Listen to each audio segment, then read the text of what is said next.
Hi hello friends, నేను మీ బీటికి ముచ్చా. నిన్న జరిగిన ఇండియా వర్సెస్ శ్రీలంక మ్యాచ్ చూసారా ఫ్రెండ్స్? బ్యాటింగ్లో దంచి కొట్టి బౌలింగ్లో పర్లేదనిపించిన టీమిండియా 3 T20 సిరీస్ భాగంలో ఫస్ట్ విన్ నమోదు చేసుకుంది. మొదట టాస్ ఓడి బ్యాటింగ్కి వచ్చిన టీమిండియా అద్భుతంగా స్టార్ట్ చేశారు. ముఖ్యంగా జైస్వాల్ అయితే 4 6లతో చెలరిపోయాడు.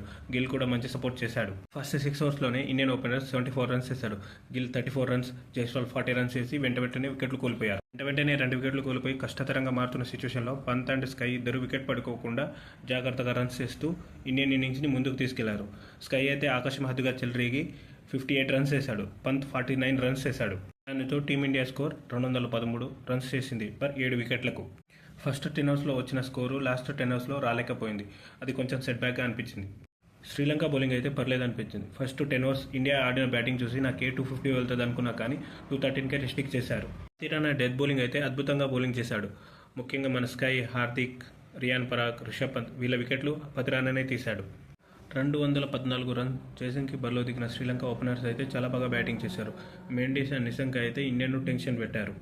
శ్రీలంకన్ ఓపెనర్స్ అయితే చాలా బాగా బ్యాటింగ్ చేశారు. 4 6లు కొడుతూ ఇండియాను ప్రెషర్లో పెట్టారు.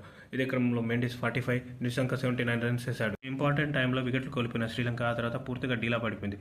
దీంతో 170కే ఆల్అౌట్ అయిపోయింది. దీంతో 43 రన్స్తో టీమిండియా విన్ అయింది. టీమిండియా బౌలింగ్ అయితే పర్లేదు అనిపించింది. ఇంపార్టెంట్ టైంలో వికెట్ తీస్తూ రన్స్ కంటైన్ చేస్తూ అద్భుతంగా బౌలింగ్ చేశారు. అక్షర్ పటేల్ అండ్ రియాన్ పరాగ్ ఇద్దరు చాలా బాగా బౌలింగ్ చేశారు. ముఖ్యంగా రియాన్ పరాగ్ అయితే 3 వికెట్ తీసుకున్నాడు. మ్యాచ్లో శ్రీలంక ఫీల్డింగ్ అయితే చాలా చెత్తగా ఉంది. ఇంపార్టెంట్ టైంలో క్యాచ్లు మిస్ చేయడం, బౌండరీస్ ఇవ్వడం, రన్స్ లీక్ చేయడం ఇలా చాలా చెత్తగా ఫీల్డింగ్ చేశారు వాళ్ళు. అదే వాళ్ళు మంచిగా ఫీల్డింగ్ చేస్తే మ్యాచ్ వేరేలా ఉండేది. అద్భుతంగా బ్యాటింగ్ చేసిన కెప్టెన్ సూర్యకుమార్ యాదవ్కు man of the match award వచ్చింది. గంభీర్ తన కోచింగ్లో మొట్టమొదటి విన్ని నమోదు చేసుకున్నాడు. T20లో భాగంగా 1-0తో టీమిండియా ముందంజలో ఉంది. నా ఈ వీడియో కనుక నచ్చితే లైక్, షేర్, సబ్స్క్రైబ్ చేసుకోండి. ఈ వీడియో ఎలా ఉందో మాతో కామెంట్లో షేర్ చేసుకోండి ఫ్రెండ్స్.